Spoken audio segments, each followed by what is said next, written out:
Now we will start with the primary and the backup protection. So primary protection is actually that we have discussed. It is the primary protection system for that particular device, and backup protection is the backup provided in case the primary fails. However, sometimes the primary protection may fail. Primary protection may fail, and the reason of the failure of the primary protection is due to the failure of CT, NPT or VT, or relay failure,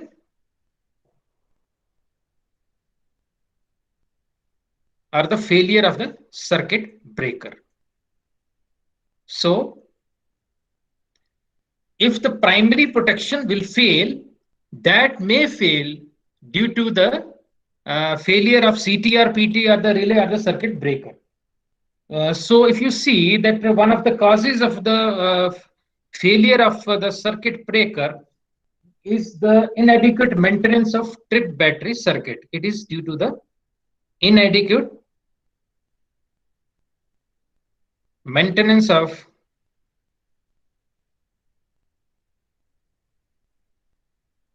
trip battery circuit.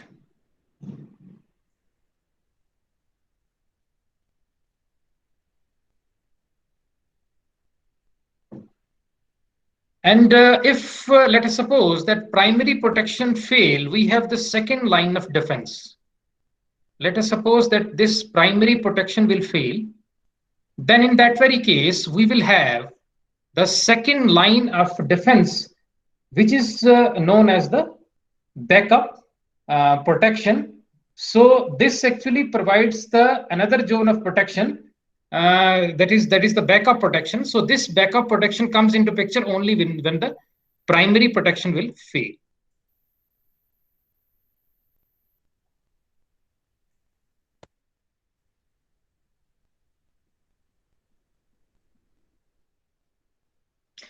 And if you see, see these different types of protection, that is primary and the backup protection, you can say that backup protection should not have anything which is common to that of the primary protection. That is, backup protection and the primary protection, they may have the different protection principles, and they can be, these type of protection can be located at the place which is away from the, it can be located at the place which is away from primary protection.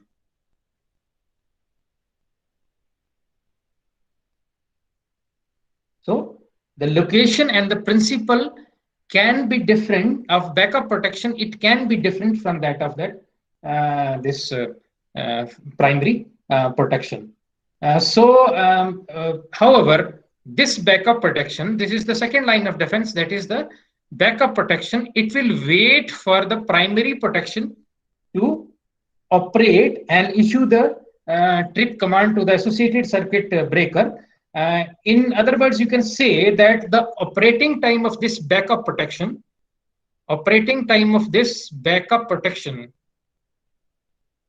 is equals to the operating time of primary protection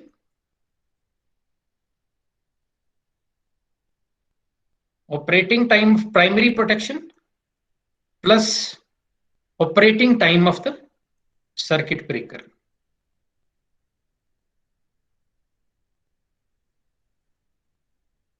So this backup protection, it means that this backup protection must be delayed by a suitable amount of time so that it can come into picture, and this is equals to or greater than, the time of this backup protection is equals to or greater than the operating time of this primary protection plus the time of the circuit breaker of this primary protection. So let us take a small diagram in which we can explain the things. Let us suppose that these are two types of protections which are provided.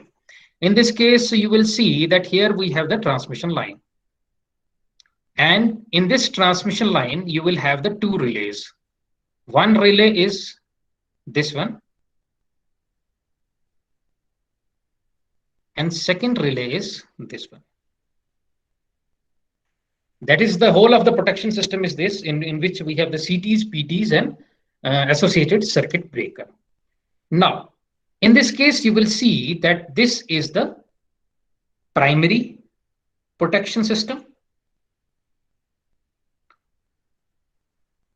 and this is the secondary protection system, or you can say backup. Instead of secondary, we can use the term backup.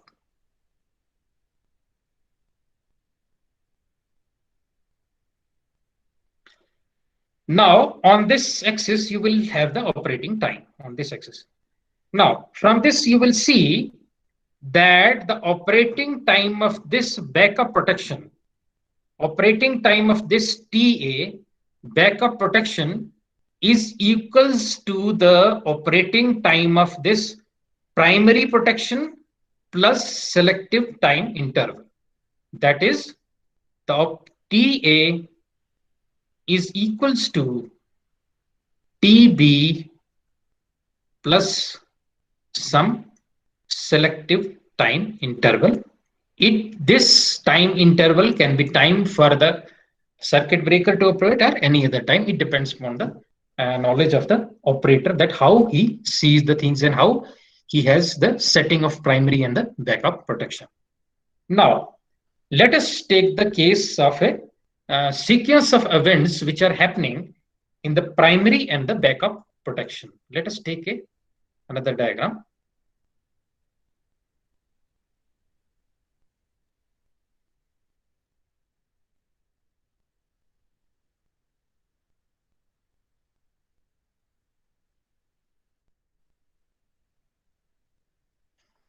Now, this is actually the different sequence of events which are taking place whenever the fault takes place within the system.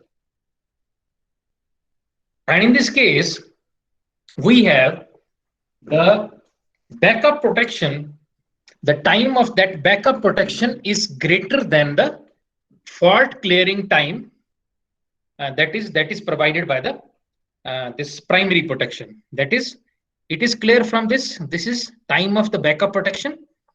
It is greater than the fault clearing time. Fault clearing time means the time for the relay TB to operate and the time for the circuit breaker.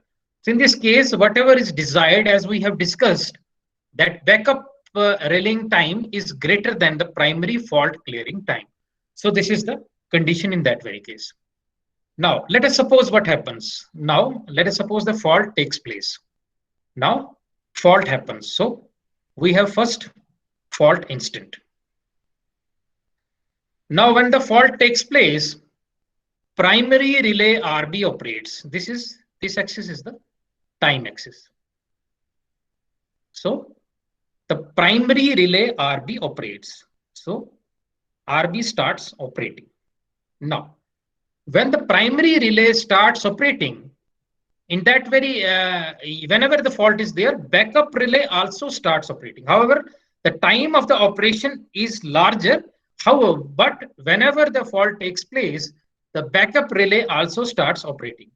So when the fault takes place, the primary protection provided by the RB starts operating. That is, primary relay RB operates. Then we have a backup protection provided by RA. It also starts operating.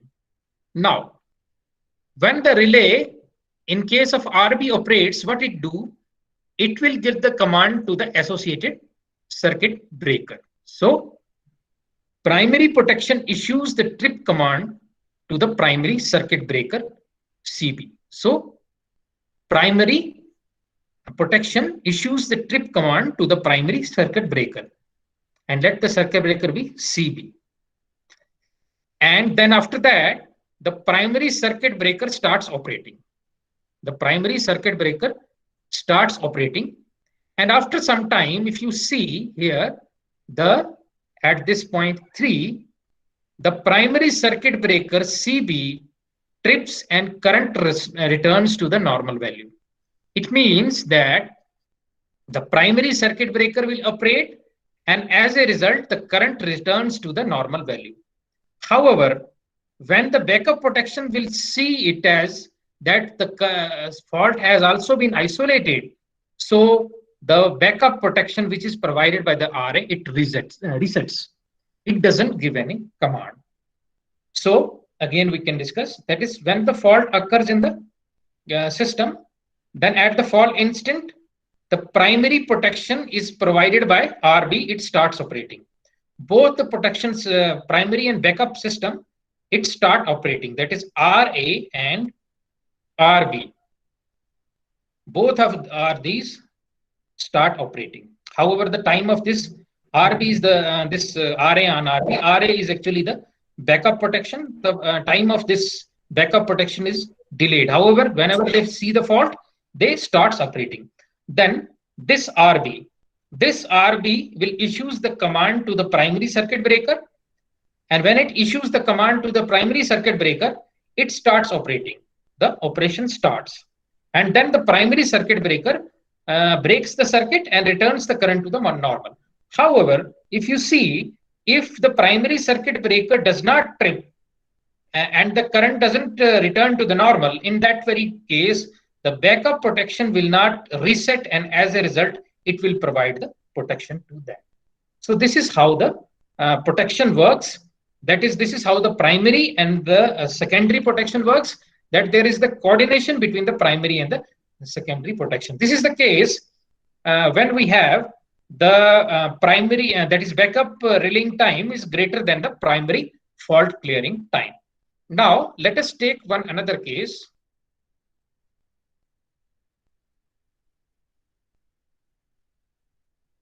Let us take one another case. In this case, we will have the primary backup relaying time is less than the primary fault clearing time. It means that the backup relay does not take into consideration whether the fault is cleared or not, because the time is less, so it will start operating in between. So what are the different incidences which are taking place in between? That is, we have the fault instant. Primary is protection provided by RB starts operating. Then we have the backup protection provided by RA, it starts operating, as we have in the previous case. Now, primary protection issues the command to the primary circuit breaker. So the primary circuit breaker will get a command, then the primary circuit breaker starts operating.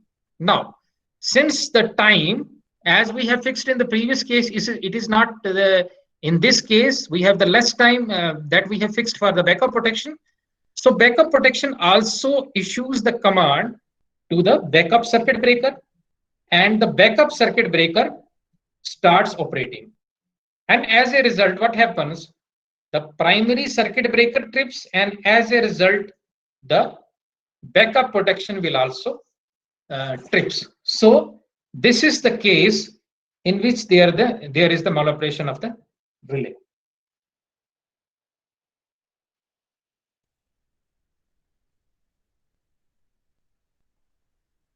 This is the case in which there is the maloperation of the relay. That is, we have the fault takes place, primary protection starts operating, then backup protection starts operating. However, ideally, the time of this backup relaying should be greater than the primary fault clearing time. However, this is not, in this case, it is not the case. So we have the primary protection and the secondary protection starts operating. Then the primary protection issues the command to the circuit breaker, and the primary circuit breaker starts operating. Then backup protection issues the command to the backup to the circuit breaker, and it starts operating. And then the primary circuit breaker trips and the secondary circuit breaker trips. So this is the case where there is the maloperation of the relay. So this is how we have to make the coordination between the primary as well as the backup protection. Now we will discuss the various components, power system components, which needs the protection.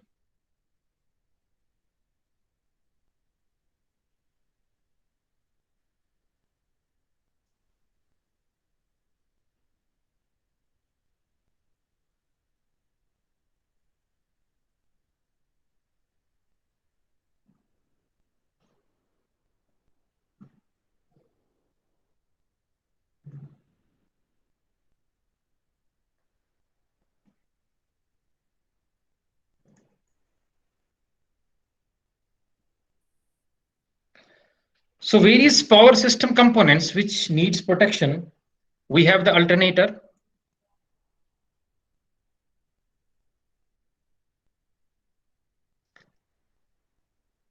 After that, we have the bus bar.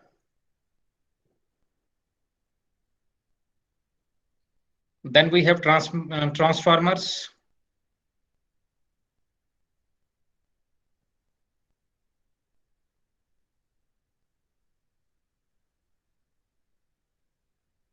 Then we have the transmission lines. And then we have the transmission lines which are at a different voltage level. After that, we have the cables.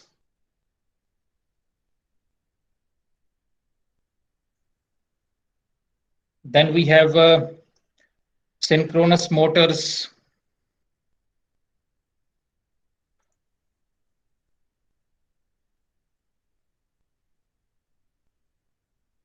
Synchronous and induction motors. Then after that, we have the reactors.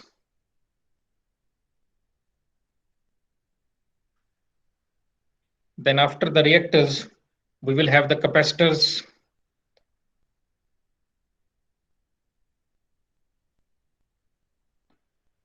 Then after the capacitors, we have the instrument and protective CTs, that is CTs and PTs. Then we have the measuring instruments, etc.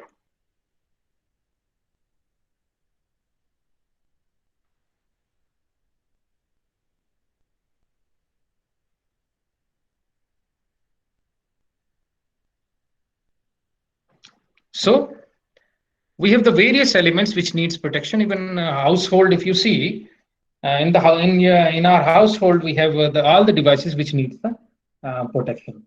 So you will see that all these that is devices that we are using, they have the different set of operating conditions.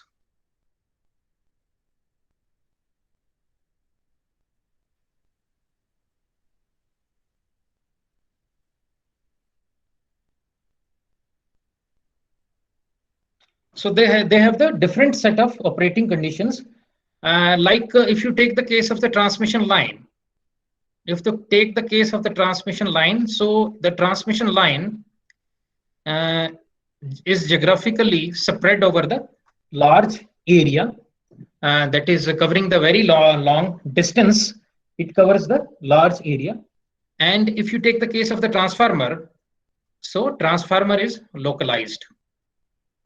That is, the transformer is localized, and similar to that of the alternator and the bus bar, reactors and the capacitors, these are localized. And if you take the case of alternator, it is a huge rotating mass with the mechanical coupling to the turbine and electrical coupling to the this power system. And if you take the case of the bus bar, it is also localized. And if you see that when you study the protective system, you will see that each apparatus needs a different kind of protective system, which is required as per its needs and as per its operating conditions. So that's why it is very complex to design the power, this protective system of different equipment. Sometimes you can have one principle of protection, it cannot be used for the other systems because of some characteristics of that particular system. Now we will discuss about the various principles of the power system protection that we are using. We have a small idea of what are the various principles of power system protection.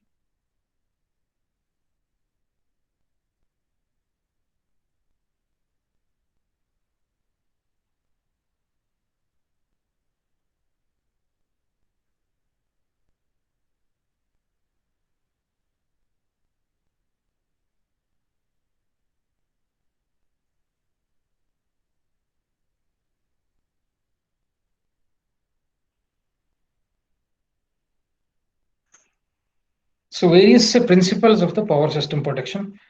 Now, if you see that the most visible effect of the fault is the buildup of the current.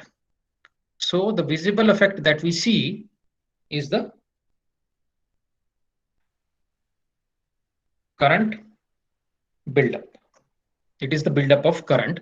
So for that, the relay that we are using for that very purpose is the overcurrent relaying scheme, because it is the buildup of the current. So it is over current protection system or overcurrent relay we will use for that. However, if you see, when you study the overcurrent relay, you will see that the fault current is the function of, in case of overcurrent relay, it is the function of the type of the fault. That is, we have the different type of faults, line to line, line to ground, and all that. It is the function of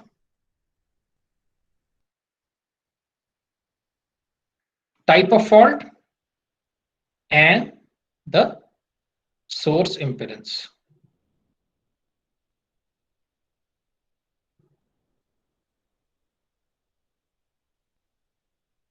So fault current is a function of type of fault and the source current, and the type of the fault keep on changing, and also source impedance also keep on changing. That is, we have the number of generating units that are in service at a particular amount of time, which keeps on changing from time to time. So and also same thing with the type of the fault. Sometimes we have the line to line fault, we have the line to ground fault. So from this you will see that because of this the reach and the operating time of the relay will keep on changing. Reach that we have discussed yesterday.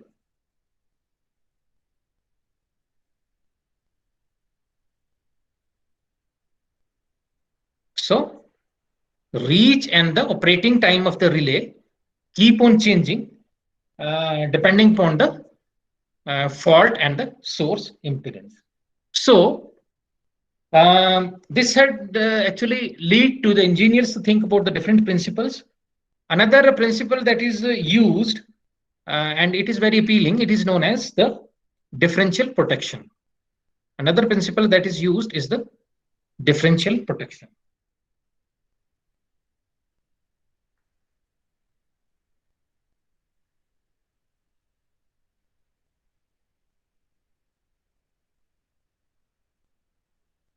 So this was first one, it was based on the buildup of the current. Overcurrent relay was used. And second is the differential protection. Now, in the differential protection, it is based on the principle that the current entering any device is equals to the current leaving in the device. Let us suppose some fault is in the system. So whatever with the current I1, suppose for an ideal condition, I1 is equals to I2. I1 is equals to I2. However, when the fault takes place within the system, this relation doesn't hold. That is, I1 is not equal to I2. So this principle is used and it is known as the differential protection. We are using the differential protection like in bus bars and transformers because in all the devices which are localized, we can use the differential protection in that. That is, which are localized. Localized means which are not very far away from each other. If you see, the transformer is a large mass, however, the two ends are not very far away from each other. And if you see, it is based on the principle that we have discussed, that whatever the current is entering is equal to that is leaving, and any discrepancy between these two, it gives us that it is a fault. So, however, if you take this is a differential protection. This protection scheme is known as the differential protection. Now, if you take the case of a transmission line, if you take the case of a transmission line, you cannot use the differential protection because it is not localized. It is spread over a large area. It is not localized. So to get over this problem, for a transmission line, we use the distance relays. We are using the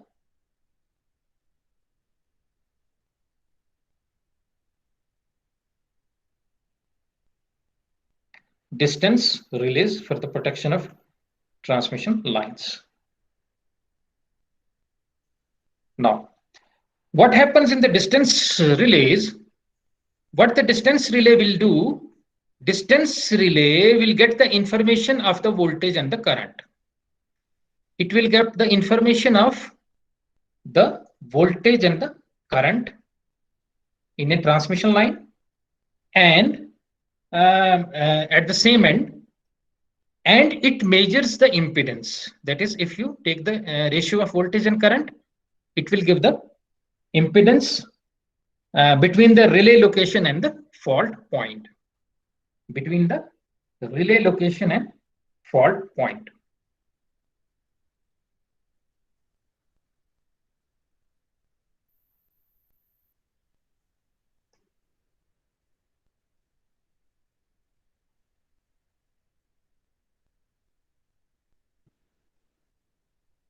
So it measures the impedance. It gets the information of voltage and the current, and to get the impedance, and it measures the impedance between the relay location and the fault point. And if you see that impedance is directly proportional to the distance along the line. It is directly proportional to distance along the line. So that's why this scheme is known as the distance relay. So what the distance relay would do, it will take the information of voltage and the current, get the impedance between the relay location and the fault point, and then it will see whether the impedance, whatever is desired, is okay or not. Suppose some ratio is there, some setting is there. Suppose this voltage and this current would be there. And if this is not, then the things would be different. So let us suppose that we have a V by I. So suppose I starts increasing because of the fault. Then if the I starts increasing, then in that very case, the value of the Z will decrease. So this is the basis of that.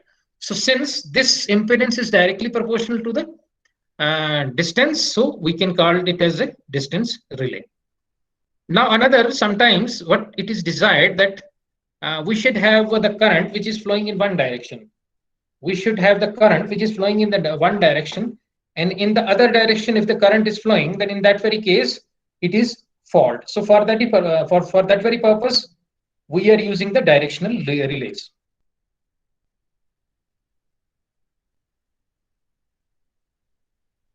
Directional relays. Directional relays will be based on the principle of the direction of the current, and if the direction of the current is opposite to that which is desired, so in that very case it will tip the circuit. So it will in case of, it is beneficial in case of double end fed line or parallel lines or ring main system. So for that purpose we are using the directional relays. So we have gone through the different schemes that are used. First one is the current, that is a build-up of fault current, and the overcurrent relay is used for that very purpose. Then differential relay is used for at a point where we have the localized equipment, and it is based on the principle that the ingoing current is equals to the outgoing, and any discrepancy is the fault in that very case. And the distance relay is generally used for the transmission lines, and in the transmission line, what you have, it will take the voltage and the current and then get the impedance, and since impedance is directly proportional to the distance, so distance relays. And next is the directional relay. It will check the direction of the current. If the direction of the current is opposite to that what is desired, then it will operate. Now here we have a small table in which the different schemes that are implemented. for the different equipments are given. Let us suppose that we have an apparatus here. Then we have what is the principal apparatus? We have the alternator, then we have the bus bar, then we have the transformer, then we have the transmission line, and the large induction motor. And this is the non-directional overcurrent relay, then the directional overcurrent relay, differential, and the distance protection. So it is a primary protection. Now, in this case, you will see as an alternator. For the alternator, we are using the directional overcurrent relay. We are using the differential scheme, and sometimes we are using the distance protection also, that we can study in the subsequent lectures. Then bus bar, since the bus bar is located at the particular point only, so we will have the bus bar in the line. So for that, the simple differential protection is used. So we will have the differential protection. This is based on the principle that the current that is entering is equals to current leaving. Now, next is transformer. Similar to the bus bar, you will have the transformer. The transformer is also based on the same principle, and it is localized. So for that purpose, we are using that, this differential protection. Now, next is the transmission line. In transmission line, we will have the different type of transmission line and different type of protections. Distance protection that we have used because it is geographically in a large spread. So distance protection is used for that very purpose. Then we have the non-directional and the directional overcurrent relay. It can be used for a specific purposes that we can discuss. And then after that, we have the large induction motor. In the induction motor, we have the non-directional overcurrent relay, and the differential protection is used. So this is the protection scheme which is used for the different type of power system apparatus which we are using.